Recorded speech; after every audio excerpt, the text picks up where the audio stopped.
আমি সব মেয়েদের একটা কথা বলছি, যারা আমার মতো স্বামী মারা গেছে বা ছেড়ে দিয়ে চলে গেছে, তোমরা কারোর কথা শুনো না। কারণ এই সমাজটা শুদ্ধ কথা শোনাবার জন্যে, আর কিচ্ছু নয়। কোনো হেল্প করবে না টাকা পয়সা দিয়ে, নিজেদের মতো বাঁচবে, আনন্দ করে বাঁচবে। হ্যাঁ, তবে কাঁদতেও হবে, কাঁদলে মন হালকা হয়, ঠিক আছে? আর একটা কথা বলি, মানুষ শুদ্ধ তোমার মেন্টাল টর্চার করবে যাতে তুমি ভেঙে পড়ো, তোমার খুব খারাপ অবস্থা হয়, ব্যাস, আর কিছু নয়। আমার অনেক কমেন্ট করে, আমি রিপ্লাই করি না, বা আমার মনে হয় না তাদের রিপ্লাই করি।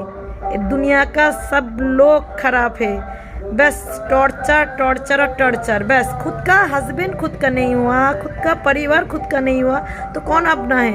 कोई अपना नहीं, कोई अपना नहीं। बस आपको सुनाने का लोग बहुत है, लेकिन सुनना मत किसी के बातें। खुद जियो, खूब मज़ा करो, और अपने मन जो काम करने को बोला वही करो, बस।